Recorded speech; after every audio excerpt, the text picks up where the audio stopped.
Hello, everybody. I'm SJM. Welcome to episode 3 of the pre-league start tips and tricks for newer and casual players. So, in this episode, we will be going over just a few things in game that I wanted to show you before we get started, so that you at least know about them before we get in there. Because once I start playing, I don't know if I'll remember to go over all of them or not, and as well to go over some of the things to watch out for, dangerous things that can obviously be a detriment to your experience playing Path of Exile.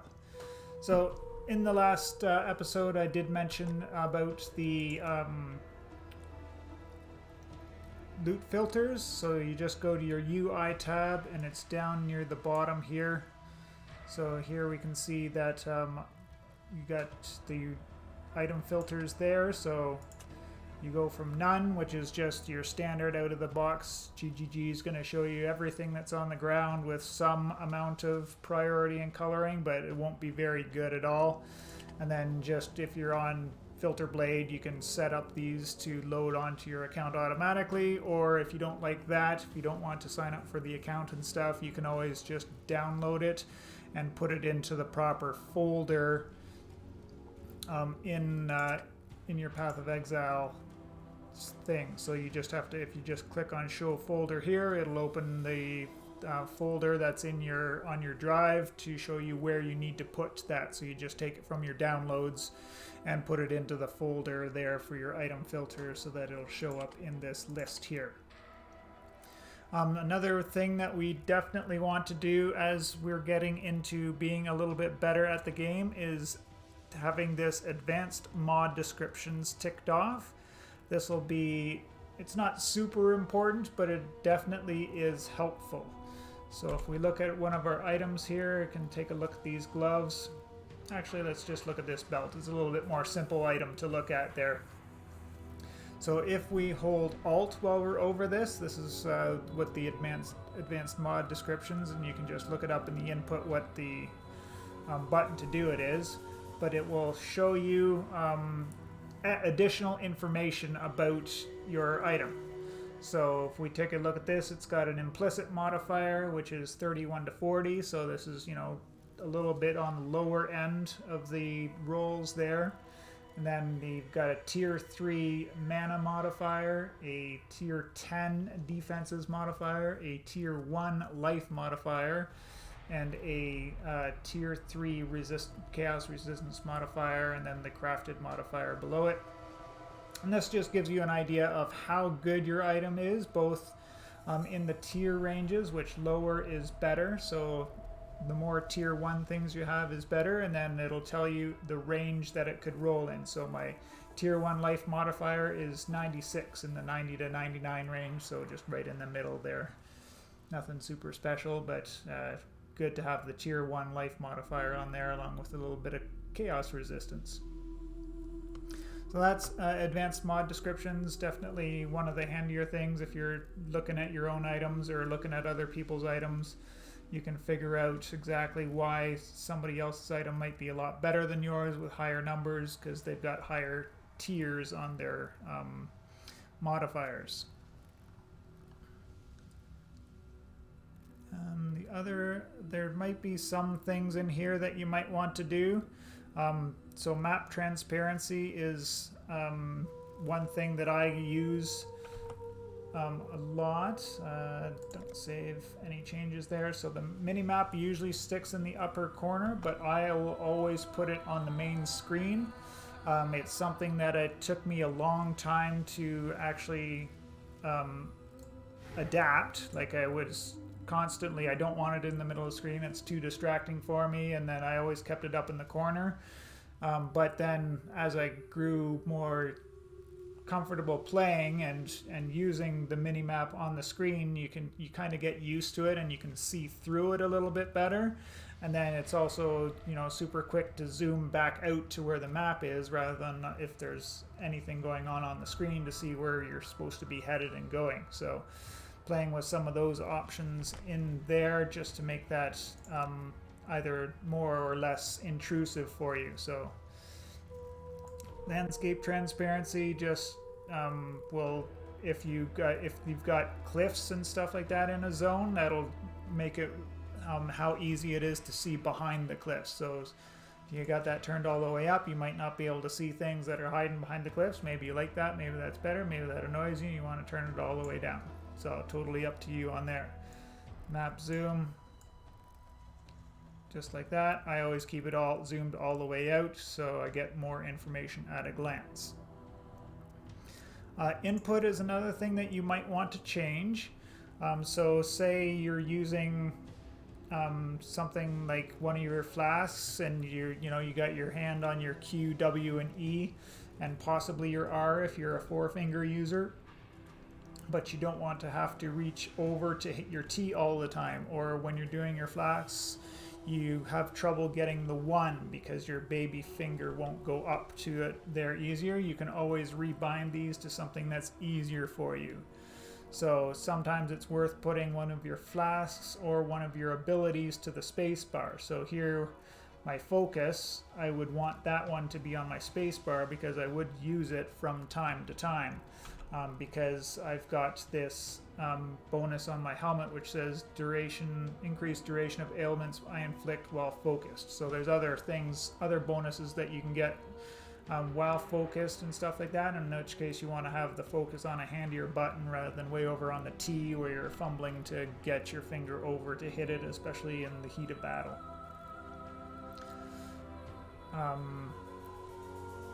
So 6 and 7 are used when you're in the delve mines, and those might be ones that you want to rebind if you're going to be doing a lot of delving, because 6 and 7 is way over there for you to be reaching for.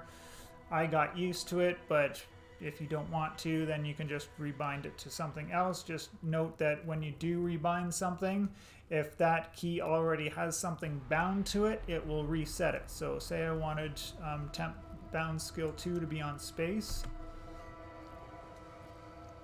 then the thing that was on spacebar is now not set, and it gives me the warning down there. So then I just have to go looking for it. Where is it? And it gives me a big red close all user interface. So then I can set that back to what it was, space, and then that will go back to its original 7.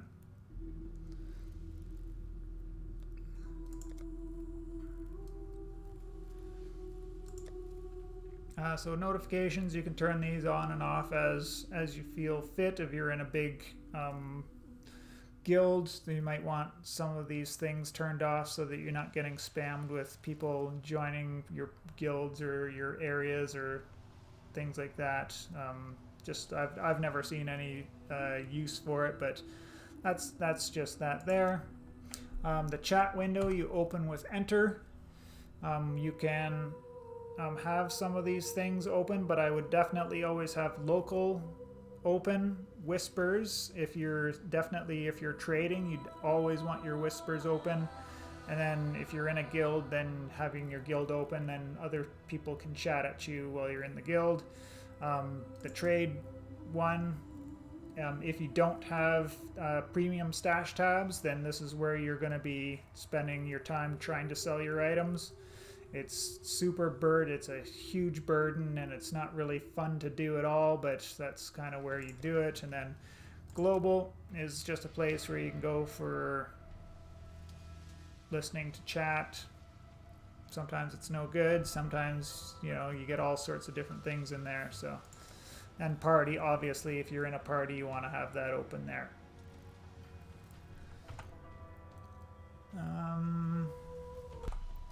So the next thing I will touch on is just in regards to trading. So you have your items in your stash, and you've got them in your sell tabs there.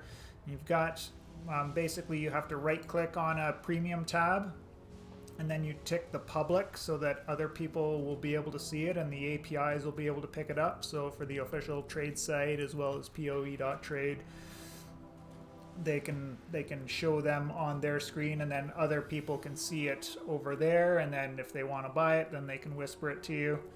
I don't have mine set to public because this is standard, and I don't want anybody messaging me about any of my stuff in standard ever, because I don't care about it. All these items that are over here may as well just be deleted. I'm not deleting them on purpose, because what if there comes a day where we want it and it's just there, and I don't have to worry about it. The other thing that we can do in here is tab affinities. Oh, because this is a remove only. Never mind. Let's go back to one that's not a remove only. So we can set stash tab affinities. This is going to be super useful for not having to worry about finding which stash tab that you want to put your stuff in. So say I want all of my maps to go into this one, then I would just tick off maps here, and then doesn't matter which tab I'm in. If I'm in this tab and I start putting maps in, it would go to this one automatically because I have the affinity for map ticked off there. Oh, I forgot to check it off. So definitely you'll want to have one of you, if you went ahead and bought some of the specialized tabs like the maps one, then you're definitely going to want to get your this is the remove only again, which is why I can't change anything.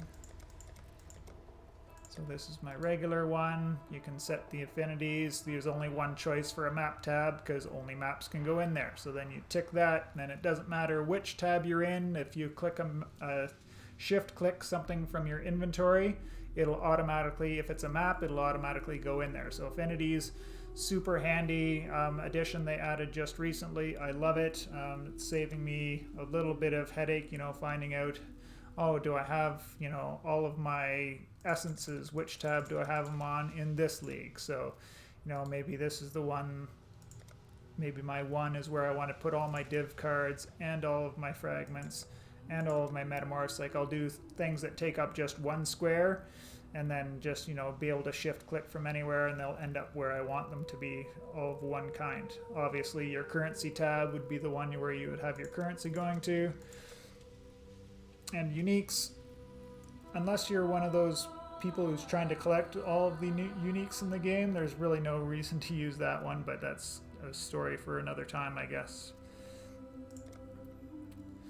So yeah, I was getting to some of the dangers of trading. So there are some scams going on out there that you just, GGG does as much as they can to protect you, but you might come across them, and in which case, if you feel at any time, if you ever feel anything seems fishy or doesn't seem right, you're more than welcome to just walk away. If somebody wants to spam you with hateful comments and stuff because you wanted to walk away from a trade, then you can report them, but I wouldn't report somebody for attempting a small scam on you or a big one. Doesn't matter. Like, it might be just a honest mistake, and they'll, even if they were trying to scam it to you, they'll that's what they'll say if anything actually comes to an investigation. Obviously, it would take probably hundreds, if not thousands, of complaints for GGG to actually take action on something like that. So, kind of not worth your time reporting it until you get something that's actually, super obvious. Like, GGG can always look at chat logs and stuff like that, and it would help if you screenshotted stuff too before you did a report, so that you can back your story up. But yeah, and so some of the common ones are if you're got, say, see this 6 link item where this link here, it's not super visible. And it's a common one. There's a few uniques out there that have a similar graphic like this, where it might be hard to see if there's a link there or not. And you might be getting scammed where a 5 link item is only worth, 20 chaos, but a 6 link is worth 5 exalted orbs. And you just kind of gotta protect yourself against that. And just kind of mousing over your items, because you have to mouse over your item before you can accept a trade anyways, and you can just take a look on there. If ever you click accept on a trade and the other person cancels it and then takes an item out of the window and puts it back in, you will get an automatic 5-second timeout before you can re-accept, and you will have to re-mouse over anything, so that if they've swapped something out, like say it is still a 6 link that they put back in there, but instead of having the perfect rolls on the item, it's got some mediocre or garbage rolls on it. That's another common one that people might try to pull on you. If you're not careful, you can get burned on a certain value for what you're looking for, especially if you're really trying to min-max yourself. So maybe a couple of the other things that you just always want to be protecting yourself when you're playing an online game. If you've got people chatting with you, don't give out any of your personal information. Don't give out where you live, your real name, your birthday, obviously passwords and stuff like that. That's just common sense stuff that hopefully I don't have to say, but I'm saying it because it's something that just came to my mind right now. Then the other thing that I wanted to touch on is I did recommend the Path of Exile, the Path of Building program. Obviously, you want to protect yourself whenever you're using third-party things, because GGG is not going to help you if you're using third-party things and something bad happens to you, your computer, or your account. Now, they might be able to help a little bit with your account, but you can't count on it in any way, shape, or form. So the Path of Building is the one thing. I have got a pretty good antivirus on there, so I'm happy to use and never seen any problems with it. I've seen it hiccup a couple of times, but I think that they just messed up some coding somewhere, or Norton was just being particularly picky that day and decided to block something, but normally everything works pretty good. But the one thing I do suggest using for people who are going to be playing in the Trade League is a very dangerous thing to use, actually, and it's called a macro. They're very dangerous because obviously you don't, unless you're super good with computers and programming and all that kind of stuff, you can easily give full access to all of your stuff to a hacker using a macro, because once you use it, it's pretty much got full rights over your computer. So you really have to trust the source that it comes from. Now, the macro that I use is called Awakened PoE Trade. It's found on GitHub, and the developer name is, I don't know if this is Snozme or Snowsme or what it is, but this is the page here. I'll put the link in the description down below.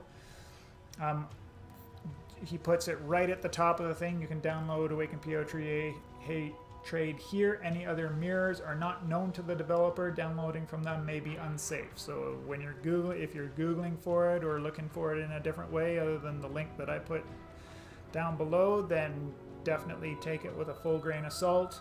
After you do the download, use your antivirus to search it for any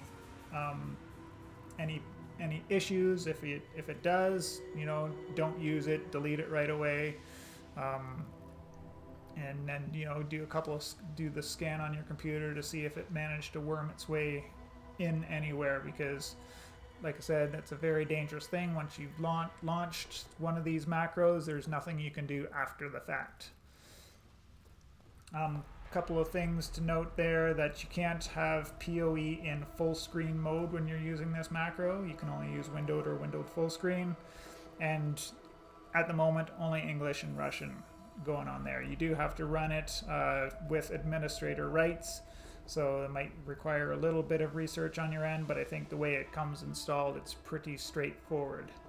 So I'll just show you in game what the trade macro will do, and it's very handy because say I wanted to get an idea of what this searching eye jewel is worth.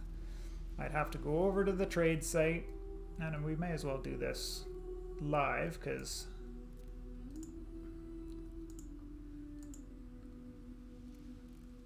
why not?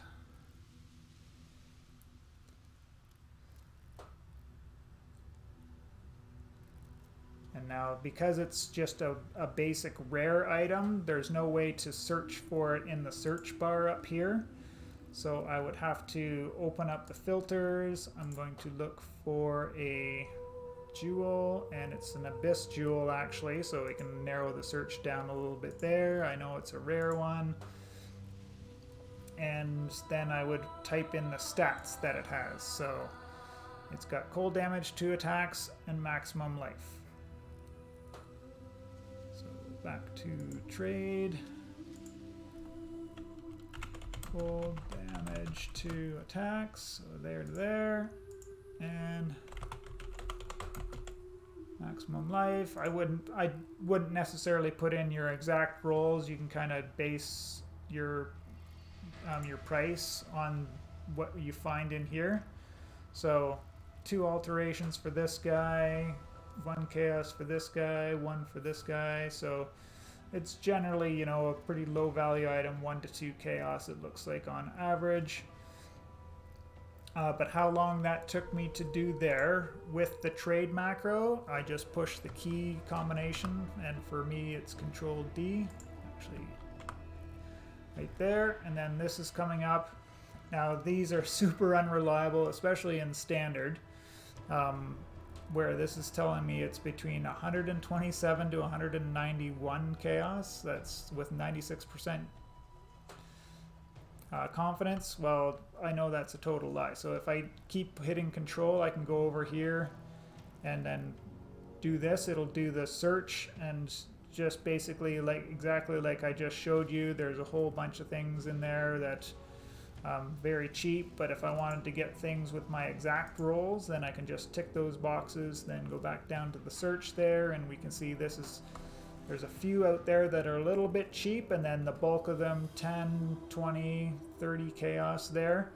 So don't always, unless you really just don't care at all and you want to flip your item really fast, don't just look at the bottom number here. You kind of want to take more things into factor, right? So I would probably list this around 10 chaos if I was going to, because it seems that would be a good median level, because there might be some people trying to price fix and throwing a whole bunch of things out there at a low level, so you kind of want to gauge that, take that with a grain of salt when you're going in there and looking at this and determining what you want to price your items at. So I think when I was in league, I had that listed at 15 chaos. Obviously it didn't sell within the league and ended up here in the void, so that is what that is there. So yeah, just a quick little tutorial on, you know, pricing items and using you use both the macro and the trade site if you really want to try and nail down good prices for your items. But if they're, you know, if they're less than Exalt's worth of orbs, which is about 100 chaos typically, not always the case, but generally, I wouldn't worry too much about it. You know, if something sells for 50 chaos or 60 chaos, the difference of that 10 chaos here and there it'll add up over time, but it's not something that I would worry about. I'd worry more about selling the item and listing it lower than worrying about trying to get the maximum value out of every little thing. And then that way you end up with the currency in your stash, which then you can go onto the trade site and buy things with. So that's everything I wanted to touch on in this episode. We're just over a day now, so for me it's I think a day and 15 hours until league start. I'm going to be starting with a Blade Blast, Blade Fall character. Did take a little bit of a nerf, but not anything that's actually going to, you know, super affect my play of the character. Like, maybe I'll have to work a little bit harder to get up to where I think I can get the character to, but in general it's still going to be just fine. So I look forward to going through that with all of you. I do appreciate you all. If you like the video, throw a thumbs up. Any questions, definitely put them in the comments, and we will see you in the next one.